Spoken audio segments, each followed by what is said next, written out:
What's the deal, baby? You already know it is the big boss. Our boss, Dog K-Po through the door. Here to talk this boxing. So, today, we're going to do something a little different. I normally wouldn't do something like this, but I told y'all I'm going to be switching it up, trying different stuffs. You know what I mean? And, you know, just adding to my repertoire as pertains to this YouTube game and this boxing channel. So, today, I was watching YSL Sports Media. I'm going to post a link in the description. And normally, I wouldn't do this, but, you know, we're trying something different today. Greg Hackett, he was being interviewed. If y'all know who Greg Hackett is, he's a professional boxer. Just fought recently. I don't know the outcome of his fight. So I'll probably check that out after this. But he's also a coach at Gym Boost in his gym. You can tell he know his boxing. Very smart, intelligent coach. But, you know, he said some things I disagree with. We're gonna talk about it. You know what I'm saying? Yet again, those are his opinions. You know what I mean? He stand on that. He stated some facts in there too. But I feel like in some of the stuff he was saying, he was telling part of the truth. You know what I mean? I don't feel like he was telling the whole thing, but we're gonna talk about it, man. So we're gonna listen to him actually break down the fight. Now, those of you who don't know, Greg Hackett is picking Terence Crawford to knock out Errol Spence. Right? I think he said in 7. So he's saying that Crawford is the harder puncher because Crawford has more KOs than Spence has fights. So we're going to talk about that. But let's listen real quick. Crawford, on the other hand, he more of a wild card. What you bring is what he'll build off. So whatever you bring. Now, what he's doing right now is, my bad, he just broke down the characteristics of both fighters. So he said Errol Spence is a bull and a shark. He said Errol Spence is looking to get you out of there. You know, Errol Spence is looking to hurt you, things of that nature, right? And now he's talking about Terence Crawford. Bring to the table, if you bring that aggression, if you bring skills, he's going to bring it back to the table. That's what he going to play hand for hand. But he usually, well, not usually, he does get the upper hand. That's not why I'm picking him. Why I'm picking him is because a lot of people are underestimating Crawford's punching power, and they underestimate his skill set. I disagree. Nobody's underestimating Crawford's punching power or skill set. You know what I'm saying? Nobody's underestimating his anything as it pertains to Terence Crawford. Everybody is picking Terence Crawford to destroy Errol Spence. That's what everybody's doing. Everybody is going with Terence Crawford because they see the skill set. They look at Terence Crawford as being superior. So I kind of disagree with him in that aspect because everybody not picking Errol. You know what I mean? It's only 5. I'm telling you, it's only a handful of people who is picking Errol Spence to beat Terence Crawford. Everybody else is picking Terence Crawford to stop Errol, or they don't know. They don't know who wins that fight. You know what I mean? It's a lot of people that don't know, and it's a lot of people who are picking Terence Crawford, and it's a small handful of people who are picking Errol Spence to beat Terence Crawford. So I disagree with him as he says that people are underestimating Bud. Nobody underestimating him. Everybody see the skill set. You know what I mean? He knocking dudes out. He got all knockouts at welterweight. Nobody, you know, you've never heard me say that don't matter. But what I have said is that who is he knocking out? So let's highlight that. Who is he knocking out? He knocked out Jeff Horn, right? Who everybody knew he was going to beat, right? He knocked out Jeff Horn. Okay? Stop that boy. Easy money. Everybody knew he was going to beat Jeff Horn, right? Jeff Horn, if y'all don't know, was gifted a decision against Manny Pacquiao. Now, my question is this. If you're a champion, why would you go fight your opponent's home country? Don't worry, I'll wait. Why would you do that? Okay? They were setting stuff up. They set Pacquiao up to take that loss. He took that loss. And then they basically was trying to make it up to Bud because, remember, Bud been trying to fight Pacquiao for a long time. So he wasn't able to make a Pacquiao-Bud fight. So he said, you know what? This is what I'm going to do for you. I'm going to have Pacquiao go to Australia or wherever that boy from, fight Jeff Horn. He going to lose, and then you going to fight Jeff Horn, and you going to become champion. because Bob Arum didn't want to see Bud beat Pacquiao. He even said that. He said, I felt sorry for Pacquiao. I didn't want to put him in that type of situation. These are the things I'm talking about. Bud then goes and fight Jose Benavidez Jr. Great fight. Great fight. But one judge had it 107, 102, 108, 101, and 110 to 99. That last scorecard was a little off to me. But all I'm saying is at the end of the day, he got the knockout. Bud knocked Jose Benavidez out. Then he goes and fights Amir Khan, right? Make that boy quit. Basically, he hit him in his leg and boy quit. Then he fight Kell Brook, right? It was a close fight. Close fight. One judge had Crawford winning. Two judges had Crawford losing up until that point. Right? Two judges had Crawford losing going into the fourth round. Okay? He caught Kell Brook, stopped him. Then he fights Sean Porter. Right? You had one judge who had Crawford up, another judge had Porter up, and another judge who had Porter up. Oh, no, Crawford up. But that was a close fight. Very close fight. Could have went either way. Right? I feel like Porter could have kept fighting. But like I'm saying, who is he knocking out? Oh, I can't forget about Mean Machine. Aegis Kavalauskas.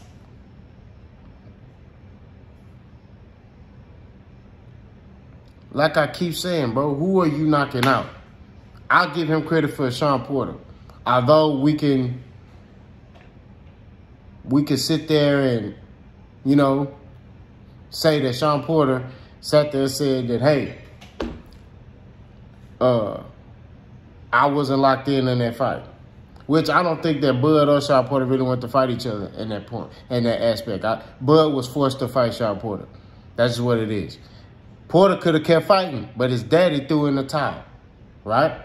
Because he was mad because Sean Porter did not do what he was told to do in training camp. But that's all I'm saying. We ain't here to make excuses. He got all knockouts at welterweight. He has that. It's impressive. But who is he knocking out? Who on here was a top fighter? That's all I'm saying. I'm not sitting here saying he sucked. I'm not sitting here saying he's a bad fighter. He's doing what he's supposed to do. You know what I mean? He getting dudes out of there who ain't supposed to be in there with him. But let's keep listening. Also underestimating his chin, saying because they seen him get hit before. That's boxing. It's going to happen. That's like saying I see Michael Jordan get scored on. It happens. It's 5-on-5. I disagree with that. Nobody underestimate his chin, right? Nobody's underestimating Bud Crawford's chin. But we're saying that you're getting hurt by less competition. That's all we're saying. Now, he's saying, you're gonna hear him say right here, you could get hurt by a 115-pounder if he puts you right. That's true. But at the end of the day, it's because Bud get reckless at times. He want to fight. That's my point. He want to fight. He want to sit there and stand toe-to-toe and be like, man, I'm going to whoop you. Let's keep listening. It's going to go down like that, right? But what I realized is when guys force Crawford to fight, he come out on the upper end of it because the guys are more focused on trying to hurt him. He more so focused on finding that hole.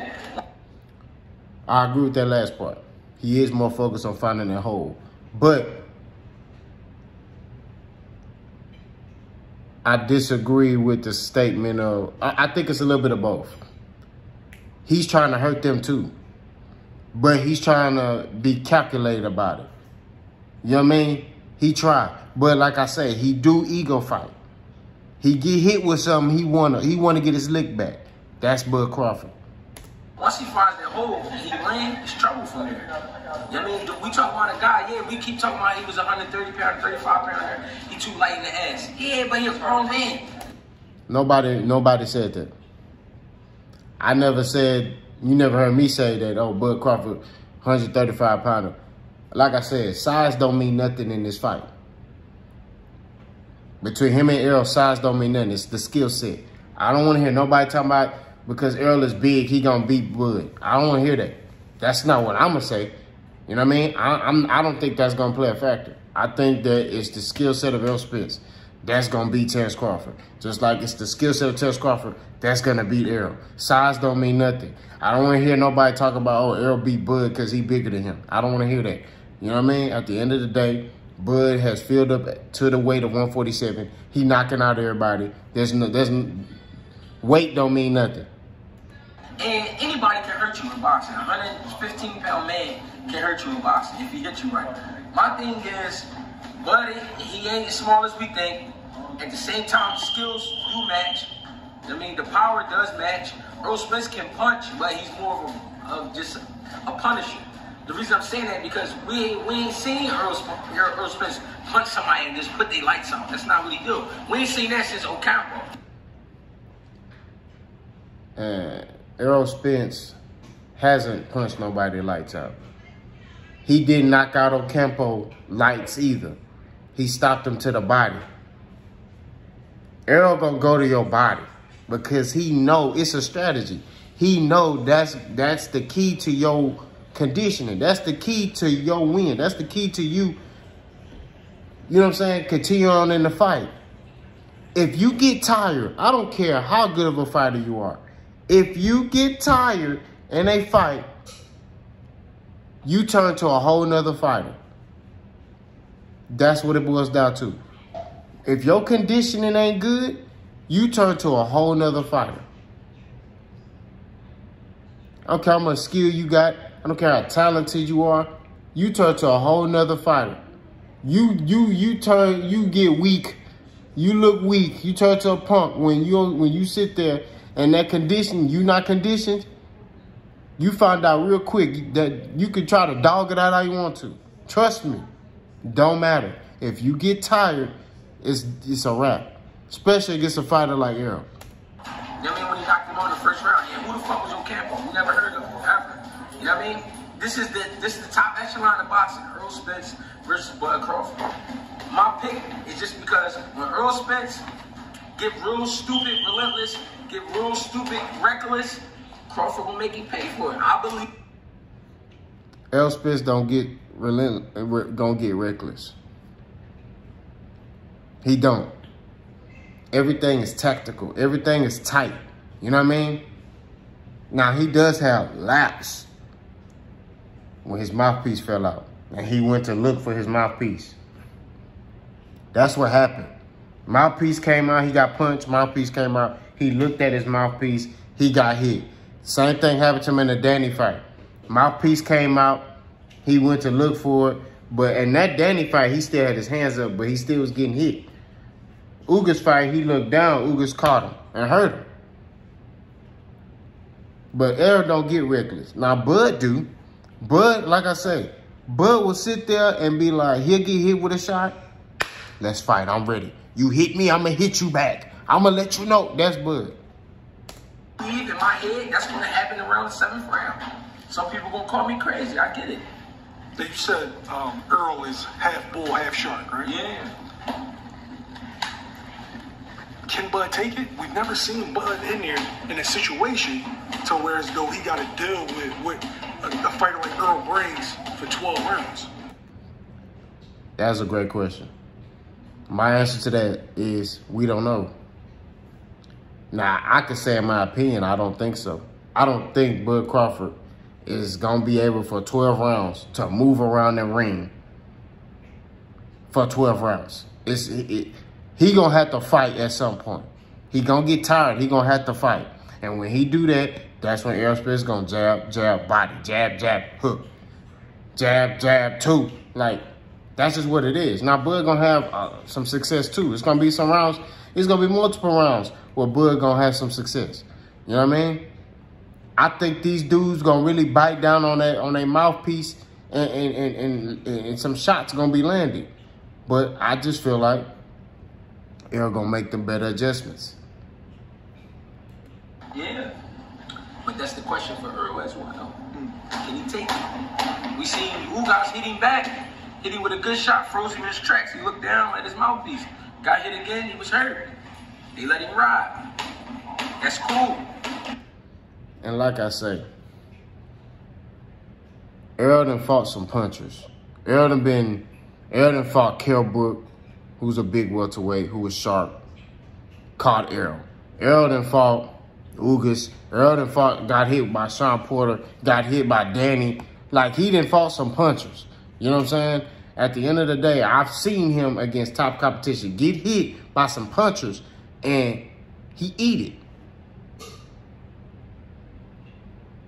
He eat it. That's just the truth. I've seen Bud fight less competition who's not on his level, and he get dropped or he get rocked. You know what I mean? Now, granted, it don't matter because he always come out and win the fight. And that's what matters, winning the fight, right? But that's the question for both of them. Can either one of them take what the other one's bringing? This is why fights like Tommy Hearns and Sugar Ray Leonard was so great. And we're going to stop it right there. This is our Hagler Hearns of our era. But I just want to highlight that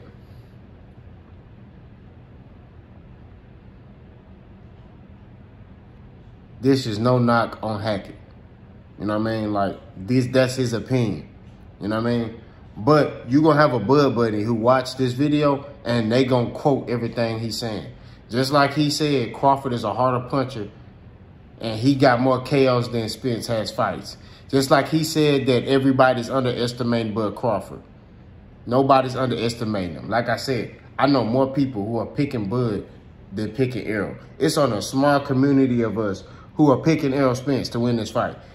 There's us, and there's people who don't know. Like, it's a lot of people that don't know. And then it's people who like, I'm going with Bud. So if I had to give a percentage, it would be like 5, 15, and like maybe 75 or 80%. Everybody's picking Bud. My number's off. But all I'm saying is, majority of them people, is more than 50% of these people are picking Bud Crawford to win this fight. But now I see why y'all Bud buddies came for me, because one of y'all Bud buddies used this. Y'all used this statement. One of the Bud buddies said that Crawford is a harder puncher. He got more KOs than Spence has fights. But I just pointed out, who is he fighting? Right? Who is he fighting? Who is he fighting? That's all I'm saying. Gary Jean. This is at 140. Okay? Dolome, Gary Jean, Hank Lundy, Victor Postal, Felix Diaz. And y'all tried to use that Felix Diaz type, you know, that was funny. But all I'm saying is, at the end of the day, we got two great fighters stepping in the ring together. You know, both of these dudes are going to be Hall of Fame fighters. We getting a treat, you know what I mean? But at the end of the day, like I told y'all, Errol Spence is the most disrespected and underrated fighter in boxing today. And I'm not picking Errol Spence because he's from Texas. I ain't picking Errol Spence because I'm a fan of Errol Spence. I'm a fan of Bud too. I'm picking Errol Spence because I'm looking at his skill set. And I'm saying his skills can pose a problem. It's a matchup nightmare for Bud Crawford. That's all I'm saying. Y'all let me know what y'all think. Boss gone.